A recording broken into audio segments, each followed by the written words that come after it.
Dr. Thomas, you have mentioned in your abstract about the electronic communication technologies. That was the first question.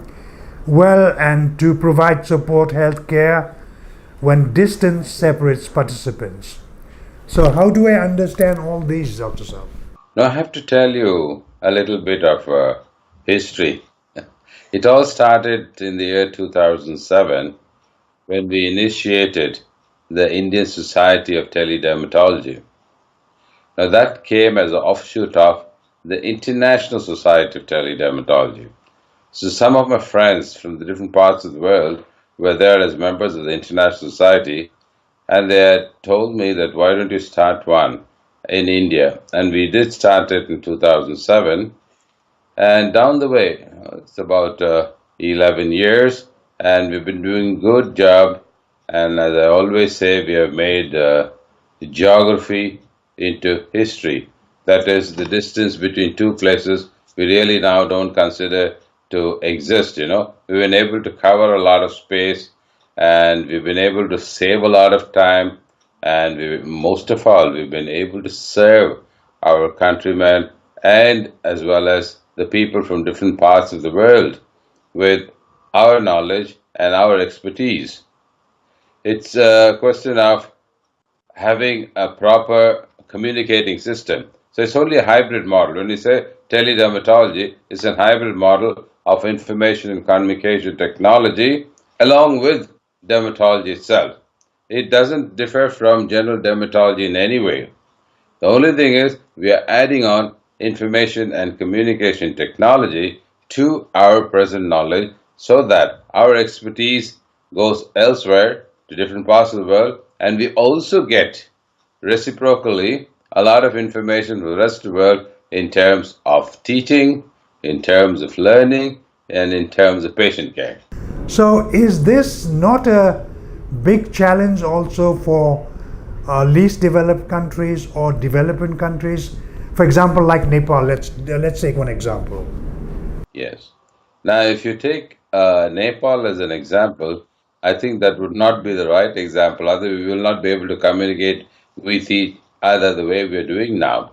Anyway, in countries which are developing or underdeveloped, it is a challenge, a huge, big challenge. But fortunately, it's the government of these countries which are really helping us out. I can only quote India as an example. The Indian government is definitely helping us out in a huge big way where we are able to get proper expertise as well as the infrastructure. Infrastructure is one thing which is very, very important, without which we will not be able to go any further at all. The government is doing it. The only big challenge that I am faced with is the question of licensure. Now, licensure differs from country to country. So the need of the hour would be to have a middleman. When I say a middleman, either a third-party administrator or what we should have a dermatologist or at least a general practitioner who will be able to communicate with us and be able to speak the same language as we do. For example, like in the course of my interviews with other doctors, like doctors from Switzerland and then Finland and well China and even other countries like Austria and so on.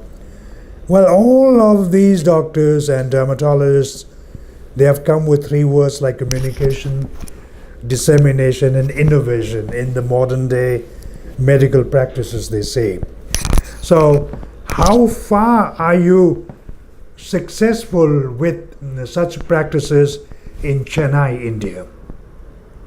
We are very, very successful, I should say.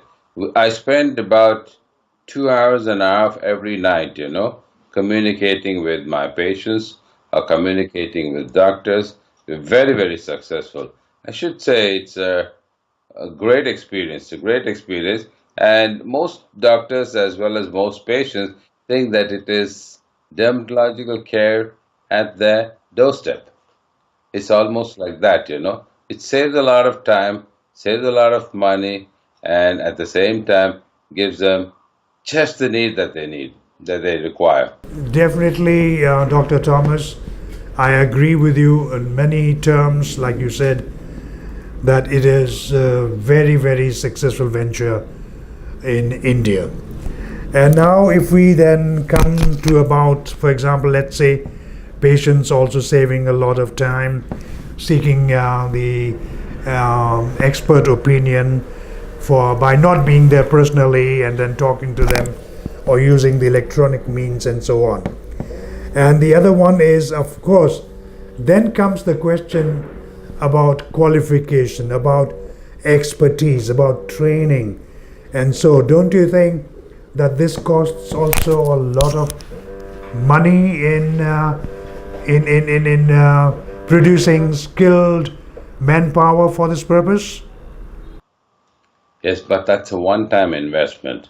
It's a one-time investment in terms of equipment and manpower. And after that, it's only the cost of maintenance.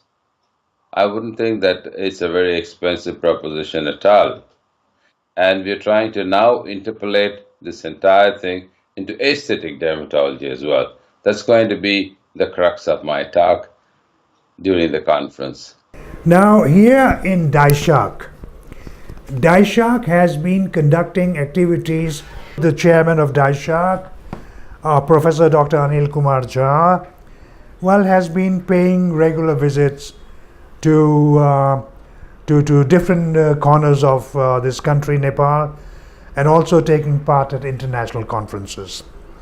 Well, last time he was in Finland, and well, repeated visits are in the offing.